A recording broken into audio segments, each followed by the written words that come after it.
कक्षा 11वीं वाले विद्यार्थियों का एक और धमाकेदार वीडियो में स्वागत है। तो वेलकम बैक कीजिएगा। और यहाँ पर आप लोगों की जो वार्षिक परीक्षा है कक्षा 11वीं की अंग्रेजी का जो पेपर की हम बात कर रहे हैं, तो अंग्रेजी का जो पेपर है बच्चों वो आपका रहेगा 2 मार्च को। 2 मार्च आप अपना पेपर देंगे इंग्लिश विषय का। तो इंग्लिश विषय के इस पेपर में आपको किस प्रकार से धमाका करना है, इस वीडियो को देखोगे तो आपको समझ में आ जाएगा। अंग्रेजी का जो पेपर रहता है ना बच्चों 80 नंबर का रहता है। और यहाँ पर मैं आप लोगों को ऑल क्वेश्चंस आर कंपलसरी, सभी प्रश्न करना अनिवार्य है। और प्रश्न के सामने ही आपको कितने नंबर का कौन सा प्रश्न है वो भी आपको देखने को मिल जाएगा। तो बिल्कुल भी हम समय बर्बाद नहीं करेंगे। कक्षा 11वीं का वार्षिक परीक्षा का पेपर रहेगा 2025-26 का, जिसका कोड है 052। और इंग्लिश का आपका पेपर रहेगा पूरा 80 नंबर का पेपर आपका आता है। पेपर कोड रहेगा आपका 11015। इस प्रकार इस पेपर का पूरा सॉल्यूशन हम देखने वाले हैं। तो जितने भी दोस्त जुड़ चुके हैं लाइव क्लास में, आप सभी का स्वागत है। और चैनल को आप सब्सक्राइब करें, अपने दोस्तों के साथ शेयर करें। जितने भी हम सेट आपको प्रोवाइड करवा रहे हैं 100% आपका पूरा बनेगा, एक भी क्वेश्चन आपका आउट नहीं होगा। तो जिन्होंने चैनल को सब्सक्राइब नहीं किया है चैनल को सब्सक्राइब जरूर कर लीजिएगा और घंटी के बटन को ऑल पर कर लीजिएगा, जिससे आने वाले वीडियो का नोटिफिकेशन आपको मिल जाए।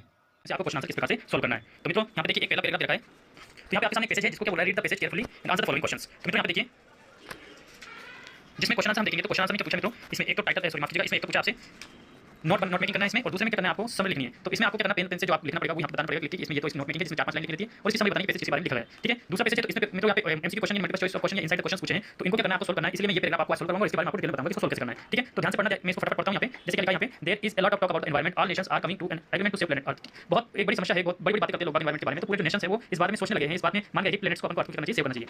Like we pollute the earth, हम पॉल्यूट करते हैं जिसको अर्थ को, we pollute the water, we also pollute the substantial environment through our negative feelings and emotions. हम पूरे एनवायरनमेंट को क्या करते हैं, पॉल्यूट करते हैं हमारी इमोशंस और फीलिंग्स से। ठीक है, आगे चल के we have become victim of our environment, हम हमारे जो पर्यावरण के बनने विक्टिम बन सकते हैं, जिसमें बन गए हैं। ठीक है, we are not in control of our mind, हमारे माइंड के कंट्रोल में नहीं। We hear a lot about things in life but we spend every little time to hear about ourself. तो देखिए यहाँ पे क्या लिखा है, how to handle our mind, हमारे माइंड को किस प्रकार से हैंडल किया जाए। How to be in present moment, हम प्रेजेंट मोमेंट को कैसे समझे। How to be happy and grateful, हम कैसे खुश रहें, खुश कैसे करें दुनिया को। We this we not learn. ठीक है, हमने ये कुछ भी नहीं सीखा। This is the most unfortunate thing, हमारे लिए एक दुर्भाग्यशाली चीज है, दुर्भाग्यपूर्ण चीज है। ठीक है, then what is the solution, इसका सॉल्यूशन क्या है। This is where we miss every fundamental principle and governs our environment, our mind and emotional and our life in general. हमारे जीवन में हमने ये सारे फंडामेंटल प्रिंसिपल जो सिद्धांत हैं उनको क्या कर दिया, रद्द कर दिया है। ठीक है, अब देखिए मैं इतना पढ़ने के बाद जो पैराग्राफ यहाँ पे खत्म हुआ, दूसरा तीसरा चौथा देखना है। तो उसमें पहले क्वेश्चन देखते हैं, क्वेश्चन क्या पूछा है इसमें, हाउ टू बी पॉल्यूट। देखिए पहला क्वेश्चन है इसमें, तो यहाँ पे गौर से देखना, how do we pollute the environment by becoming victim of our environment by not listening indication और ourself negative thoughts and feeling by not being control of our mind. अब कैसे हमने क्या किया है, पर्यावरण को प्रदूषित किया है। तो इसमें देखिए यहाँ पे स्पष्ट रूप से लिखा है, आप देखेंगे कि हमने हमारे पर्यावरण को पॉल्यूट किया है किस कारण से। ये लिखा है देखिए, pollute water, we also pollute the environment through negative feelings and emotions. तो इसमें आंसर क्या लगाएंगे हम, इसमें लगाएंगे हम थ्रू द नेगेटिव, देखिए लिखा है थ्रू, तीसरे नंबर का through the negative thoughts and feeling, how can we get rid of negative emotions. तो इसमें इसमें आंसर आएगा, इसमें आएगा through meditation and using some breathing techniques. ठीक है, इसको पढ़ने के लिए देखिए आप क्या करेंगे, इसको पढ़ने के लिए तीसरा पैराग्राफ है उसमें आप देखिए यहाँ पे बिल्कुल अच्छी तरीके से देख सकते हो, जिसमें लिखा है कि हम इसको कैसे कंट्रोल कर सकते हैं, इससे कैसे छुटकारा पा सकते हैं। तो इसके लिए देखिए यहाँ पे एक लाइन लिखी आप देख सकते हैं, यहाँ पे through the meditation and certain breathing techniques we can clear this negative thoughts. हम इनको क्या कर सकते हैं, इनसे छुटकारा पा सकते हैं। देखिए we can easily get over the negative emotion in short period of time through the meditation and breathing techniques. तो इसमें कौन सा लगाते हैं हम, दूसरा वाला। अब इसके बाद नेक्स्ट क्वेश्चन है in paragraph second, positively has the compare to. Positively का क्या मतलब है, तो पॉजिटिवली सेकंड पैराग्राफ में पूछा है। देखिए तो पॉजिटिवली का मतलब है जो एक चार्ज होता है, पॉजिटिवली चार्ज वो किसमें होता है, तो हम बता सकते हैं कि एटम होता है, एटम के बीच में एक तो न्यूट्रॉन और प्रोटॉन होता है, उस पे पॉजिटिव चार्ज होता है, इलेक्ट्रॉन पे नेगेटिव चार्ज होता है। तो इसमें हम आंसर कौन सा देंगे, इसको आप बहुत अच्छी तरह से जानते होंगे। तो इसमें आंसर देंगे पॉजिटिव प्रोटॉन्स एंड न्यूट्रॉन्स। ठीक है, फर्स्ट वाला। नेक्स्ट देखिए, we can feel the presence of divine at the core of our existence. इसके लिए कौन सा आंसर देंगे मित्रों, इसके लिए आंसर देने के लिए आपको क्या करना है, आपने पैराग्राफ पे जाना है। पैराग्राफ में कहां पे जाएंगे, इसके लिए आप पैराग्राफ में जाएंगे मित्रों। ये पैराग्राफ में लिखा है देखिए आप यहाँ पे गौर से कि ये डिवाइन वाली बात पूछिए। तो देखिए क्या लिखा, erasing all the impression we are carrying our minds experience the presence of divine is the very core of experience, core of the existence. इसका मतलब है देखिए आप यहाँ पे देखिए कौन सा ऑप्शन यहाँ पे सुटेबल आ रहा है, we are healthy take off time, तो नहीं, तीसरे नंबर देखिए can erase the impression of our minds. ठीक है मित्रों, नेक्स्ट देखिए sustain in the paragraph second mean. Sustain का मतलब क्या होता है, तो सस्टेन का मतलब होता है मित्रों कीप अलाइव। ठीक है, यहाँ पे जो सस्टेन लिखा है इसका मीनिंग क्या होता है, keep alive. Erase in paragraph mean, erase का मतलब क्या होता है, आपको साफ करना होता है, साफ करने को देखिए वीक ऑफ बोलते हैं। इसमें आपको पैराग्राफ पढ़ने की आवश्यकता नहीं है। अब नेक्स्ट देखिए 2.1 में की क्वेश्चन आंसर यहाँ पे दिए हैं, उसको किस प्रकार से सोल्व करें हम। What according to the other is bad mathematics. Bad mathematics क्या होती है, तो बैड मैथमेटिक्स के लिए आप क्या करेंगे, यहाँ पे पैराग्राफ में आप आइए कौन से नंबर पे, पैराग्राफ में आइए आप चौथे नंबर पे। चौथे नंबर पे पैराग्राफ देखिए वहाँ पे कुछ बैड मैथमेटिक्स कैलकुलेशंस दे रखी है। जैसे मान लीजिए यहाँ पे देखिए क्या लिखा है, सॉरी चौथे के बाद में देखिए दूसरे पेज में आपके पास में बैंक बैलेंस है खूब। ठीक है, आपके पास में यू में है बिग बैलेंस, यहीं से आप लिखेंगे आपके पास में बड़ा खूब काफी पैसा है, बट यू हैव स्टमक के आपका पेट दर्द कर रहा है, आपके अल्सर हो रहे हैं, यू में है नो गो फॉर बाईपास। ठीक है, आपको बाईपास जाना पड़ेगा, यानी मतलब आपको शरीर में कुछ सर्जरी करनी पड़ेगी। ठीक है, आप खा नहीं सकते, क्या नहीं कर सकते, खा नहीं सकते हैं, कैन डू दिस, आप कुछ कर नहीं सकते, कैन डू दैट, वो नहीं कर सकते। We spend half of our health to gain wealth and spend half of our wealth to gain back the health. Health को पाने के लिए वेल्थ होते हैं, वेल्थ को पाने के लिए हेल्थ होते हैं, ऐसा हो जाता है। It is the very bad mathematics. यहाँ से यहाँ तक आप लिखेंगे, आपका आंसर हो जाएगा। नेक्स्ट आंसर कौन सा क्वेश्चन है हमारा, तो उसको देखिए पढ़िए अच्छे से कि what are the sign of successful person. Successful person जो होता है उसके साइन क्या होते हैं, तो सक्सेसफुल पर्सन के साइन होते हैं। देखिए आप पैराग्राफ नंबर आएंगे कौन से, पांचवें पे। पांचवें पैराग्राफ में देखिए पांचवें में क्या लिखा है, देखिए इसको गौर से देखना।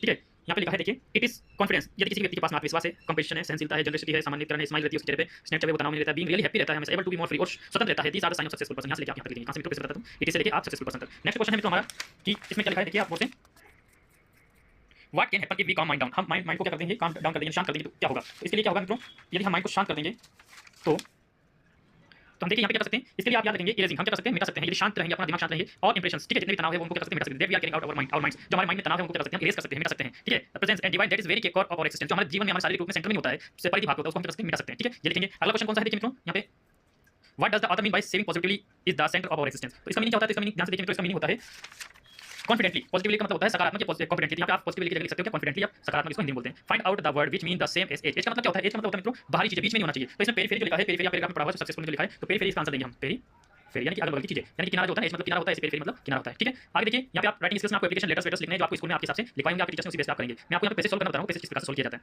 ठीक है मित्रों। नेक्स्ट 7 नंबर का क्वेश्चन देखिए यहाँ पे, ये बहुत इंपॉर्टेंट है। यहाँ पे क्या लिखा है, आप गौर से पढ़ना। The following passage has not been edited, इसको एडिट नहीं किया गया, there is an error in each line, प्रत्येक लाइन में क्या है, गलती है। Write incorrect word and the correction against. यहाँ पे सामने आपको क्या करना, करेक्शन करना, सही करना, उसको बाकी जो गलत लिखे उसको टिक करना है, ठीक है। तो यहाँ पे क्या लिखा है, good mannered man says please when he, ठीक है। गुड मैनर्ड की जगह आप जेंटलमैन लिखेंगे। गुड मैनर्ड का मतलब होता है अच्छा जो मैनर होता है उसका, और इसके बाद जेंटलमैन का मतलब होता है बुद्धिमान व्यक्ति। जेंटलमैन लिखे तो अच्छा होता है, यहाँ पे लिख दिया जेंटलमैन, ठीक है। नीड्स ये प्रेजेंट सिंपल है, तो इसमें हम नीड की जगह लिखेंगे नीड्स लिखेंगे, ठीक है। Except people to do your jobs, I am telling you many times, ठीक है। तो यहाँ पे आई एम टेलिंग की जगह लिखेंगे, आई हैव टोल्ड लिख देंगे, लिख देंगे आई एम टेलिंग की जगह I have told. You always forget to make a request, ठीक है। इसके लिए लिखेंगे यू ऑलवेज फॉरगेटिंग, यानी कि ऑलवेज जहाँ पे प्रेजेंट सिंपल टेंस होता है उसके लिए फॉरगेट लिखेंगे आप, ठीक है। नेक्स्ट में देखिए आप जो क्वेश्चन नंबर है हमारा 8वां, इसमें क्या करना है, आपको एक पैराग्राफ दिया है, उसमें जो वर्ड्स हो गए हैं वो पहले कौन सा आएगा, दूसरा कौन सा आएगा, यानी कि पहले की जगह दूसरे, दूसरी की जगह पहला, इस प्रकार से आपको क्या करना है, अरेंज करना है। यहाँ पे कुछ मिस्टेक भी हुई है, तो यहाँ पे देखिए given sea food, sea food का मतलब होता है समुद्री भोजन, तो सी यहाँ आना चाहिए, फूड के पहले गिवन यहाँ पे पहले आना चाहिए, यानी कि यहाँ पे क्या आएगा, गिवन पहले, सी बाद में। It is the potential source of light, कभी भी आपको देखना noun plus of plus noun, इस केस में आपको पहले वाले नाउन के पहले दा लगाना है, ठीक है। इसके बाद in 19th century the word head लिखेंगे, हेड ओनली 150 करोड़, ठीक है, 150 करोड़, यानी कि वर्ड के बाद लगा देंगे आप, हेड लगा देंगे, ठीक है मित्रों। इसके बाद अगला जो है हमारा 9 नंबर पे, ये rearrange the following words in the form of meaningful sentence, ठीक है। यहाँ पे क्या दिया है, एक सेंटेंस जो सेंटेंस दिया वो अरेंज नहीं है, वो गलत तरीके से लिखा है, उसको क्या करना है, हमको अरेंज करना है, ठीक है। तो यहाँ पे क्या लिखा है,